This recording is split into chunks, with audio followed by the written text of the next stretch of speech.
Hey everybody, what is going on? I am Maximus Rex and this is Big Baby Reviews. Today we are looking at some Dale KEOWN. It is the next issue in his Incredible Hulk run from the early 1990s. This is issue 385, cover dated September 1991. Those of you who've been watching from the beginning, you know we've just hit the 250 subscriber milestone, so thank you so much to all my subscribers. If you have not subscribed yet and you're enjoying the videos, please do so. Really helps out the channel, and we're going to move on and talk about this issue here. So first of all, I'm looking around.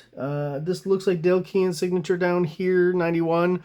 I don't see anyone else's name there, so I'm going to assume once again, as seems to be the tendency from past few issues in this run, Dale KEOWN is drawing and inking the covers. And I mention that because we're starting to see kind of the familiar marks, even though the coloring doesn't match quite as closely. Some of the stuff that we're going to see in Pit when he does that series for Image. But right now, here on the Hulk, he's still kicking ass. It's still looking great.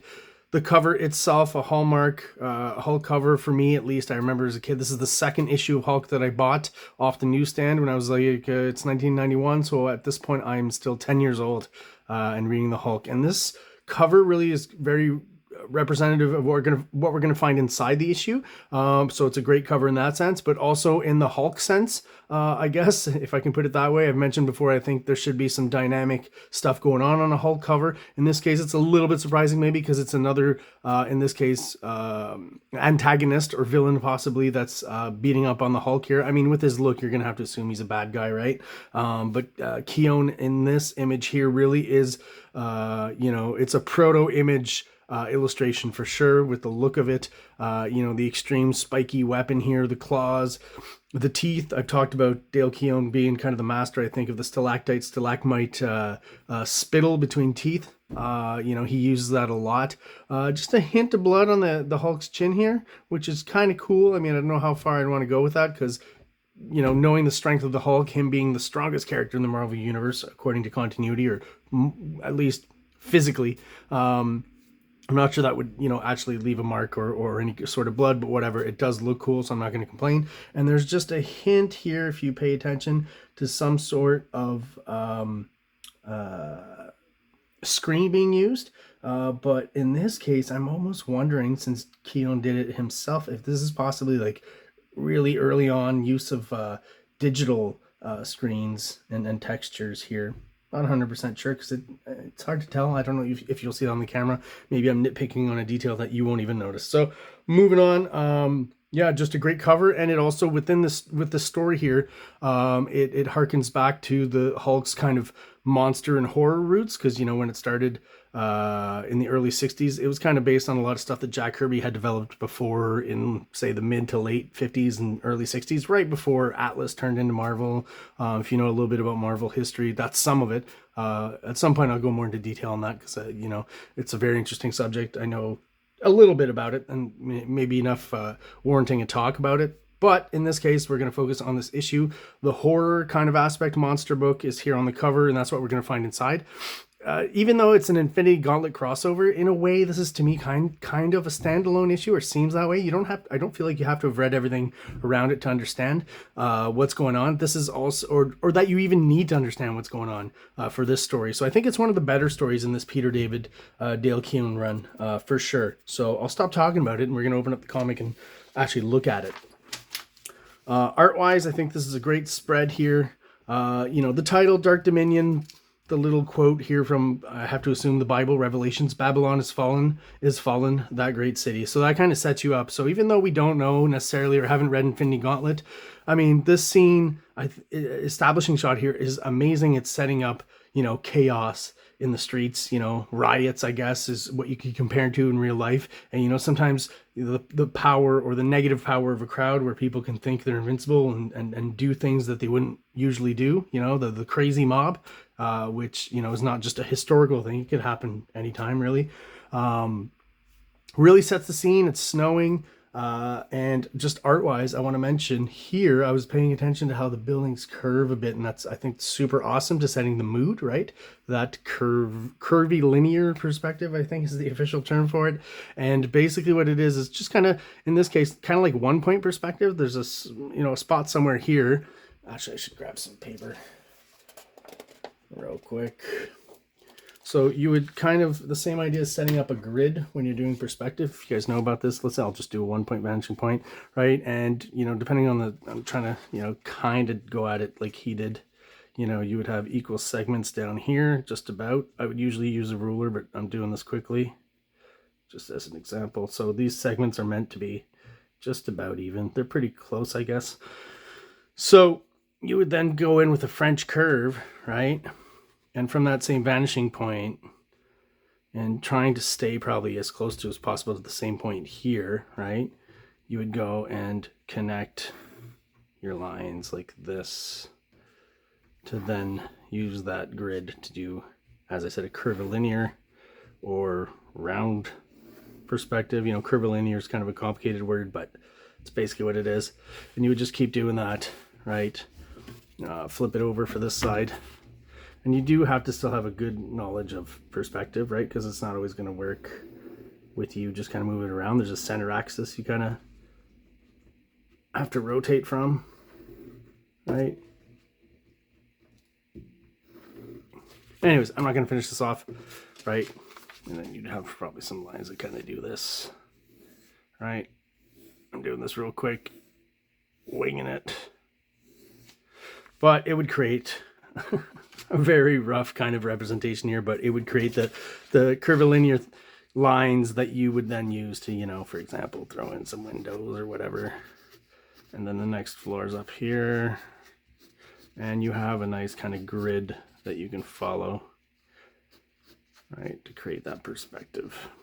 All these lines would follow right down to here. And that's the basic idea. Now, a much more refined version here on the first page of the Incredible Hulk issue we're looking at, but that's kind of basically how it works. And if you put in the hours, then you can get a super awesome result, as we've gotten here with Dale KEOWN. And again, Mark Farmer's inking, Rose and Oliver are letters and colors, and Peter David is the writer. So as I said, probably one of my favorite stories in this whole Hulk run.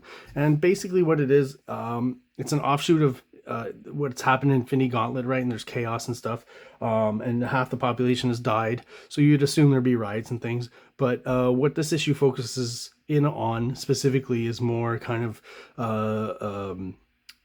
you know, a specific result in the heart of New York City, if I'm not mistaken. More than likely, I think they're going through Central Park here. And one specific character that we're introduced to here at first in his kind of original form that he'll change later from that. But, you know, the relation, again, to Infinity Gauntlet is minute, right? You don't have to have read that to understand the story. We've got kind of this character who's taking advantage of the chaos, basically. Here he's actually licking blood, so I'm wondering about the comics code here, how that works. He licks a dead guy's or a dead lady's blood here, and it all tastes so splendid. Excellent blood, but it needs salt like you find in a woman's tears. Okay, so I'm gonna assume that's a man. Anyways, still a character licking blood in a kid's comic. Not that that was the end of the world when I was reading this. I thought it was great. So to me, yeah, this weird character here kind of reminds me, you understand right away that he's evil from the storytelling and the great Dale KEOWN art, obviously. Just kind of an evil version of Woody Allen is what I feel here, is the inspiration, at least originally. You know, even as a kid, I didn't know who Woody Allen was, really. I knew maybe he was in movies. I'd seen him on TV a few times, but I immediately, he's kind of a cartoony looking character. Like, he's very iconographic just in and of himself, right? Very singular. So like someone like, you know, say from if you know about a little bit about rock bands like Motorhead, right? Lemmy the singer, he's kind of, you know, a very specific type of individual visually and in philosophy. So from what I've heard of Woody Allen, I guess it's the same, but we won't get into that.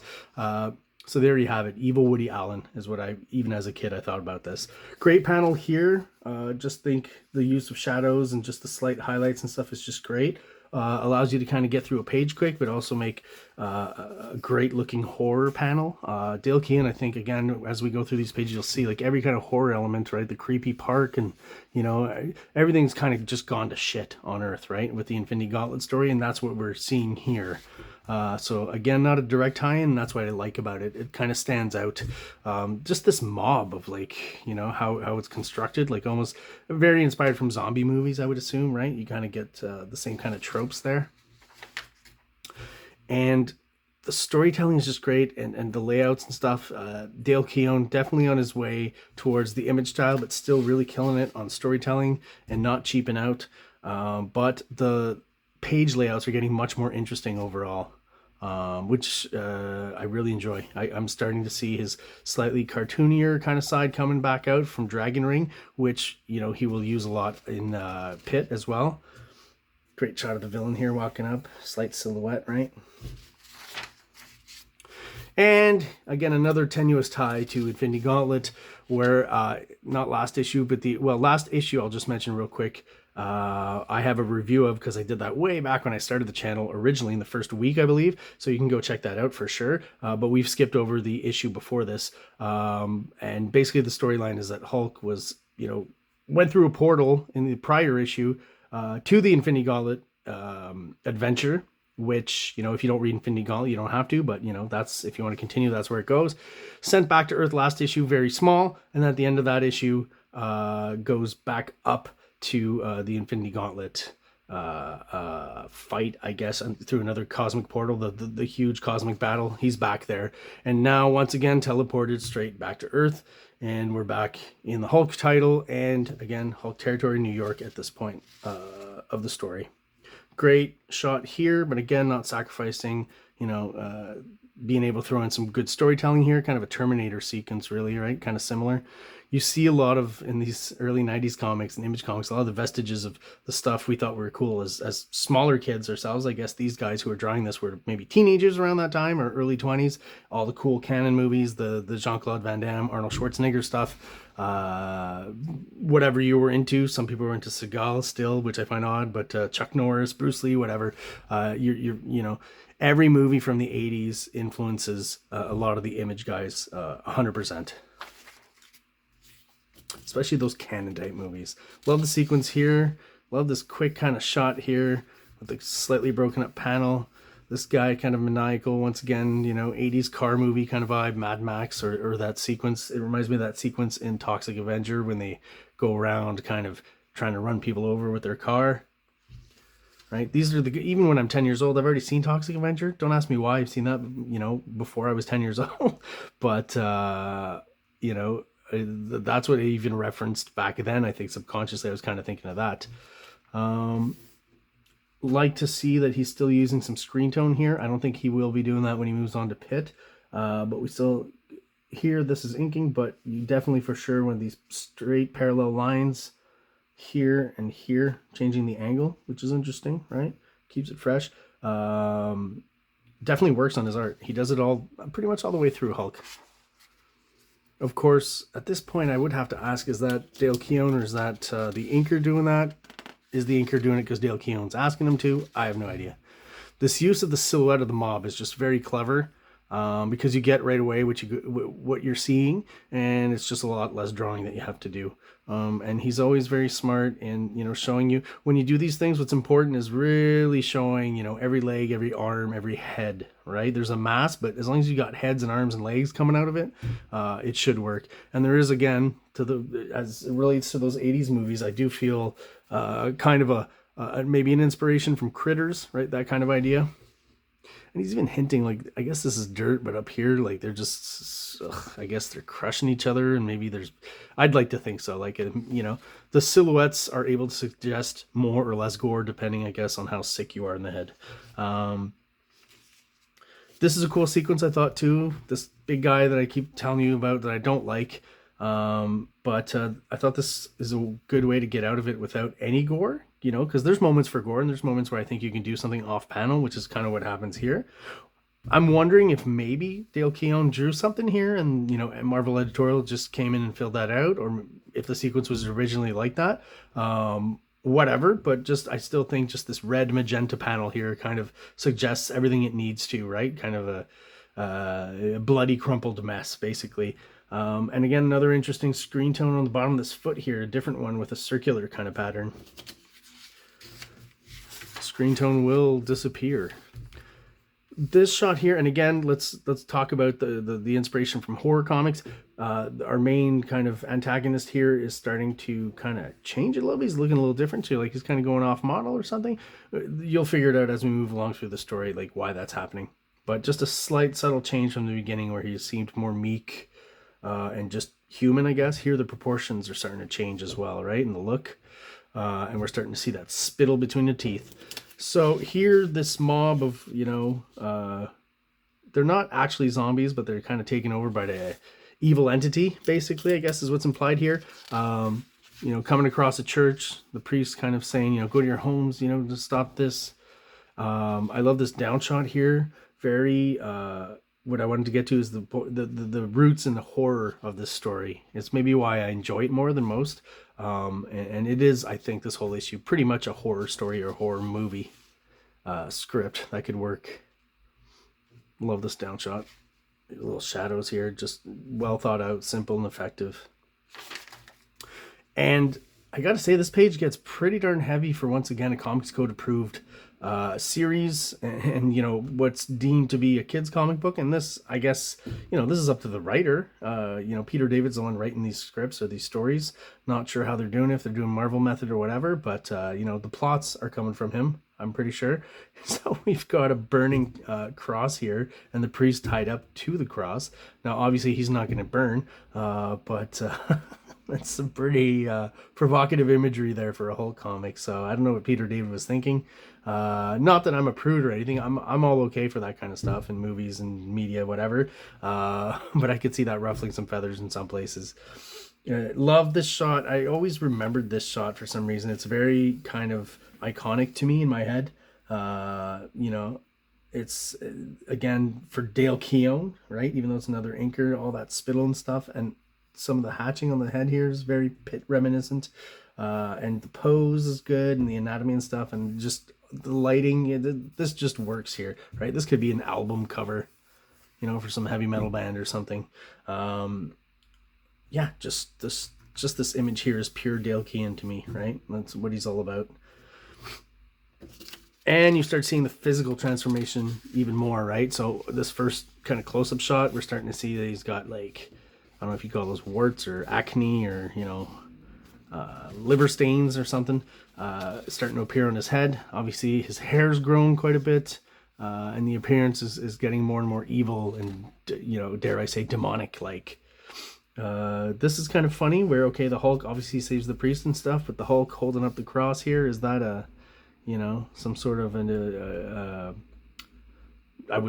the opposite of an indictment? Is he pro-Catholic Church or something? Is that what we're trying to say here? I have no idea. Not that I particularly care, to each his own when it comes to religion, your philosophy of life and stuff. I'm just wondering why that kind of iconography is being used here specifically.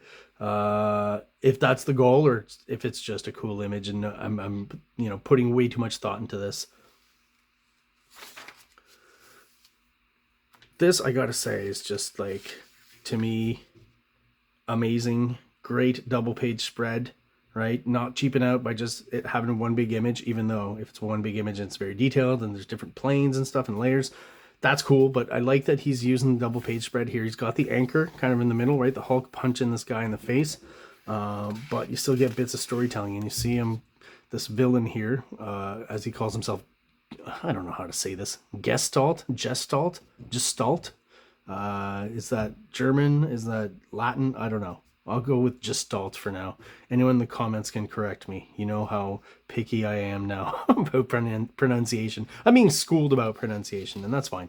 So I love the transformation here. Very simple, kind of, he's just setting the mood, I guess, with the screen tones and this kind of light effect that he's got here of, like, things are definitely weird and off kilter, and this is some sort of demon character. He's grown in size quite a bit. The panels have as well, right? Everything's kind of reinforcing the storytelling. Great shot of the Hulk here with lots of Keown hatching.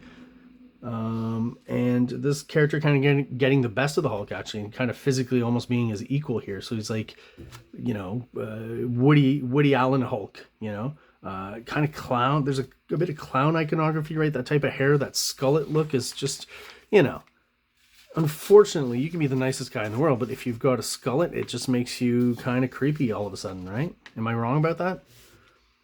No offense to anyone out there who has a skullet. Yeah, it's almost, almost starting to look like a weird mask, kind of like porcelain mask or something. I don't know, maybe that's just me.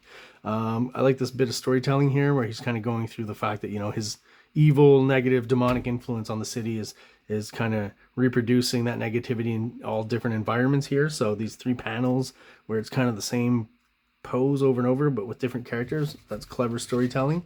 Very efficient drawing, not too many backgrounds, just enough to establish maybe, you know, where it is. You're going to assume this is in their home probably. This guy's at some sort of cash register at the grocery store, something like that. Quickly drawn panel from Dale KEOWN there, but not, you know, he's on a deadline. He's doing a great job here. Still has the anchor image here, the vertical 90s panel, and the character looks great here. So this page too has a lot of good stuff that I like. And notice again, as I said, all throughout the layouts are getting more imaginative, different angles, different diagonals and stuff to keep it interesting, but still not skimping on the storytelling. Still got a decent number of panels per page. Great shot of the Hulk here, up close and personal. Great hatching work. This shot here, very, again, horror-esque. Now he's totally kind of, you know, devolved and mutated into some fucking harpy or something. And just how great the hands are down here and how it's like we're zooming in on them, right? And the screen tone again that he's using there, I think works really well for the shadows. Another kind of circle kind of pattern screen tone. But yeah, the way he draws like the digits and the individual parts of the fingers. Dale KEOWN, always been great in anatomy overall, but great hands almost always, and great teeth. I gotta say, he draws anatomically accurate teeth. My father was a dental lab technician, so I know a little bit about that. I'm not that great at most stuff, but I think generally I do exaggerate teeth for certain characters, but when I draw like, you know, anatomically correct teeth, I'm pretty much down. And I always noticed as a kid, Dale KEOWN had at some point paid a particular attention to teeth because he knows what the overall shape of each teeth is. You have canines, you have all these different molars in the back that have quite different shapes. He's always very accurate with his teeth. I know it's a weird detail to notice, but as I explained, now you know why I noticed it. And here we've got the Hulk kind of beating the crap out of this guy. I mean, certainly looks pretty violent to me here with a bit of blood and, you know, him using his own weapon against him. And it's, you know, it's not said at the end. It's ambiguous as to whether this character has died or not. So I'll leave it at that. One last great shot of the guy here. Sun comes up. Rick Jones, who had disappeared, reappears. So we can assume that this is taking place near where the heroes get the upper hand in the whole Infinity Gauntlet battle out in space, as it relates to the Infinity Gauntlet miniseries, the continuity there. And we just kind of turn back and realize that he's just gone. And the huge, massive spike stick that he was using is basically just this little twig here with a few branches sticking out. So was it a hallucination? What was it? It's ambiguous, I guess, so maybe not so. Because here we have a mother. I mean, this is kind of like, here's the melodrama kind of part. Like, I get it and what he's trying to get across, right? So these characters were protecting themselves against the mob when they were kind of dark and dangerous. And now, you know, once the mob has passed and everything's kind of gone back to normal, there are some victims of that mob that have died along the way. And, you know, again, very typical with the mother running out and crying over her dead son's body. So, you know, even though they were defending themselves, they're going to feel like shit. Kind of, like I said, hitting us over the head with a hammer. But I guess this kind of works because when you would read this as a kid, yeah, you could, you know, relate, I guess. Probably when I was reading this when I was 10, I was like, oh my God, can you imagine my mother or how sad she'd be if I died or something? That's probably the thought process, right? Maybe it's just me. And again, some interesting layouts, even to finish off the last page, which, like I said, Dale KEOWN is really putting in the effort on the series. And this is a great issue. I love the horror aspect of it. And I think the art, the layout, the compositions are great. A really good job. Kind of a, you know, typical shot here of characters walking off into the sunrise in this case. But, you know, sometimes that is what's kind of needed. And does a great job of it here. Kind of harkens back, to me anyways, to the Hulk TV show. You know, Bruce Banner leaving, going to go somewhere else, some other city. Oh, here's a title that won't trigger anyone. Little Hitler. That's in the next issue. Great. So there you have it, guys. That was Incredible Hulk 385. Thank you guys so much for watching. Thank you everyone who is subscribed. If you've not subscribed yet, please do so. It really helps out the channel. Thank you guys for checking this one out, and we'll see you tomorrow. Thank you so much. Have a great day. Like, subscribe, like, subscribe.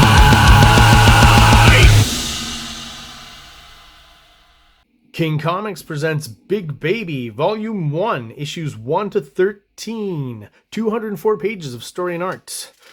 King Comics also presents Star Crasher one-shot, 32 pages, cosmic sci-fi surrealist adventure.